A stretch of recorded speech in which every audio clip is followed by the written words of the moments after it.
സുഹൃത്തുക്കളെ എല്ലാവർക്കും നമസ്കാരം. നമ്മളൊക്കെ അടുക്കളത്തോട്ടത്തിൽ പച്ചമുളകും വെണ്ടയും വഴുതനയും തക്കാളിയൊക്കെ എപ്പോഴും നടുവില്ലേ. അപ്പം പലരും പറയാറുണ്ട് ശുഷ്കിച്ചു പോകുന്നു, ചെടി നല്ല ആരോഗ്യത്തോട് വരുന്നില്ല എന്ന്.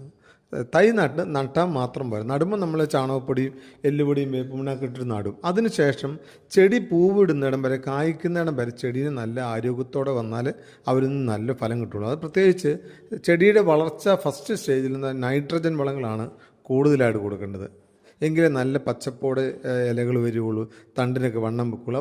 ഒപ്പം എല്ലുപൊടിയും കൊടുക്കണം കേട്ടോ. അപ്പോൾ ചുരുക്കി പറഞ്ഞാൽ ചെടി പൂവിടുന്നതിനും കായ്ക്കുന്നതിനും വരെ ചെയ്യാൻ പറ്റുന്ന നല്ലൊരു വളപ്രയോഗത്തെ പറ്റിയാണ് ഇന്ന് നമ്മൾ ഹരിതകേരള ന്യൂസ് പറയുന്നത്. അതായത് ഒന്നുമില്ല, പച്ചച്ചാണകവും അതിൽ കടൽ പിണ്ണാക്കും കൂടെ പുളിപ്പിച്ചിട്ട് അതിൻ്റെ സ്ലെറി എടുത്തിട്ട് ചുറ്റും ഒഴിച്ചു കൊടുക്കുക എന്നാണ്. അതിന് തയ്യാറാക്കുന്ന ഇങ്ങനെയാണ്: ഒരു അര ബക്കറ്റ് പച്ചച്ചാണകം എടുക്കുക. പച്ചച്ചാണകം, നാടൻ പച്ചച്ചാണകമാണ് ഏറ്റവും നല്ലത്.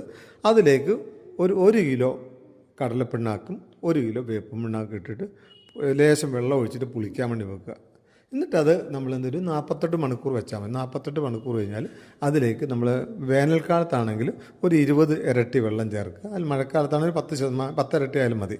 അത് എന്നിട്ട് നന്നായിട്ട് സ്ലെറി ആക്കിയിട്ട് അത് നമ്മൾ തടം ഒന്ന് ചെറുതായിട്ട് ഇളക്കുക. നമ്മൾ ആ കൊടുക്കുന്ന വളം ഒന്ന് എഫക്റ്റീവ് ആകാൻ വേണ്ടിയിട്ടാണ്. ചുറ്റും ലേശം ഒന്ന് ഇളക്കിയിട്ട് ചുറ്റും ഒഴിച്ചു കൊടുത്ത് നോക്കി. അത് വെണ്ടയ്ക്കും വഴുതനയ്ക്കും തക്കാളിക്കും പച്ചമുളകിനൊക്കെ ഒഴിച്ചു കൊടുക്കാം. അപ്പോൾ തക്കാളിയിൽ നിന്നൊക്കെ നിറയെ വളവ്. അത് ചുരുക്കി ഇത്രേ ഉള്ളൂ. ചെടി പൂ ഇടുന്നിടം വരെ നല്ല ആരോഗ്യത്തോടെ വളർത്തിക്കൊണ്ടുവന്നാൽ അത് നമുക്ക് പച്ചമുളകൊക്കെ നമുക്ക് 1 വർഷത്തോളം 1.5 വർഷത്തോളം വിളവ് കിട്ടും. അതിൽ വെണ്ട വഴുതനയൊക്കെ നമുക്ക് 2-3 വർഷമൊക്കെ വിളവ് വീണ്ടും ഒന്ന് പ്രൂൺ ചെയ്ത് കൊടുത്താൽ മതി കേട്ടോ.